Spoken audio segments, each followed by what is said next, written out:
Exodus chapter 6 opens with Moses discouraged by what he thought was God's lack of help. But from God's reply to Moses, it was clear that God was in control. God wanted Moses to know this. God was then, and still is, in control of it all.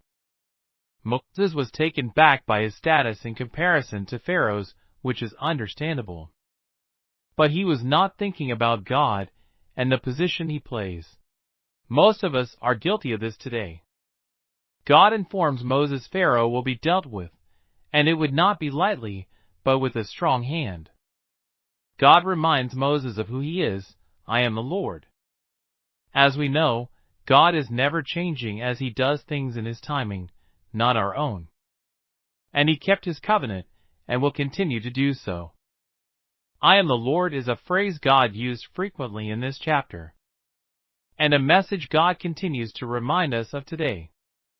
God not only reminded Moses that he was God, but revealed himself as the Lord, something he did not do with Abraham, Isaac, or Jacob. With God bringing these names up, we know there is a continuity between Moses and these names from the past. God reveals things to Moses that he had not revealed to others. But God made a covenant with them, the Abrahamic covenant, and he will see it through. He will ensure it stands firm. God told Moses he remembers his covenant, which served as a reminder for Moses to remember God. Again, God repeats, I am the Lord. And the first one was for Moses personally. But this second reminder was for the children of Israel. Moses was given specific instructions to tell Israel what God promised, including delivering them from the bondage of Egypt and giving them the land promised to the patriarchs. God reminds that he has heard the groans from his children due to the working conditions. And he sees how the enemies are growing. The Egyptians hold the Israelites in bondage. But God acting in a way that can be seen by man to be a fulfillment of the promises of his covenant. God makes it clear to Moses that he will deliver the Israelites from slavery in Egypt and to bring them to the promised land. The Lord also promises to give the Israelites the land he promised to Abraham, Isaac, and Jacob. In the last few verses, there were 7 I will bring you out. I will rescue you from their bondage. I will redeem you. I will take you as my people. I will be your God.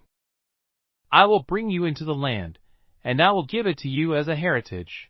Moses tells the Israelite children, but they do not believe the message. It may not have been the message as much as it was the messenger. In the beginning of the study, we discussed how Moses looked at Pharaoh's status and was impressed by it, and it seems the Israelite children saw Pharaoh much bigger than the actual message.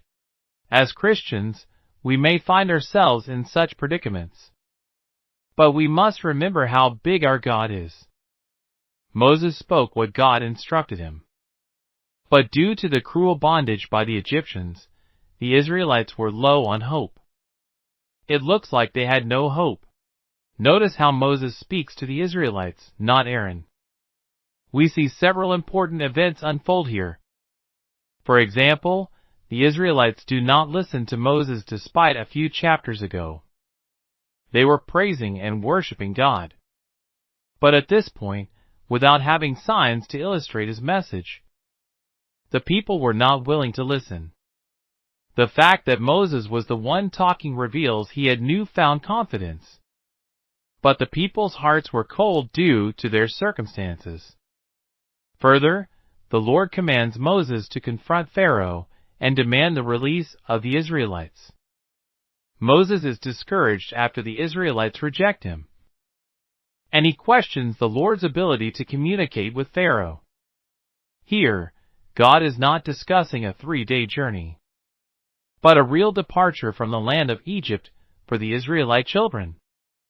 Moses doubted, God reassured. His self-doubt illustrated limitations of human beings, and this will disconnect us from divine empowerment. But God is not dependent on human strength, but His promises are rooted in His purpose. It's who He is. But Moses continued to claim lack of persuasive skill in speech, which illustrated his inability to connect the dots. Whether then or now, people seem to face the same problem: doubt. Doubt in ourselves is understandable, but the doubt in God is not. But God sums up His plan to Moses and Aaron for the Israelites, and we see His commitment to His plan play out. Moses wanted to die, but when we are faced with failure or rejection, obedience to God's call is the best way to overcome fear and doubt, but it's within God's timing, not our own.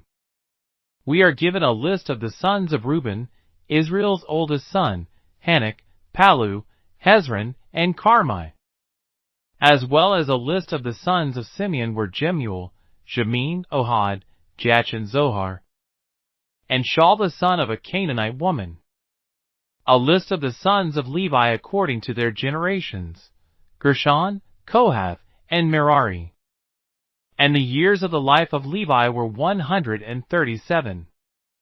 The sons of Gershon were Libni and Shimi according to their families. And the sons of Kohath were Amram, Izhar, Hebron, and Uzziel. And the years of the life of Kohath were 133. The sons of Merari were Mahali and Mushi. As learned earlier in our studies, Amram took him Jochebed his father's sister to wife, and she bare him Aaron and Moses. And the years of the life of Amram were 137 years. The sons of Izhar Korah, and Nepheg and Zikri. The sons of Izhar Korah, and Nepheg and Zikri. The sons of Uzziel Mishael, and Elzaphan, and Zithri. Aaron took him Elisheba, daughter of Amminadab, sister of Nahshon, to wife, and she bare him Nadab, and Abihu, Eleazar, and Ithamar. The sons of Korah Assur, and Elkanah, and Abiasaph. These are the families of the Korites. Eleazar, Aaron's son, took him one of the daughters of Putiel to wife, and she bare him Phinehas. These are the heads of the fathers of the Levites according to their families. We end with Moses' objection, which isn't just about his abilities, it reflects a deeper struggle with faith and trust in God's power to use his weaknesses.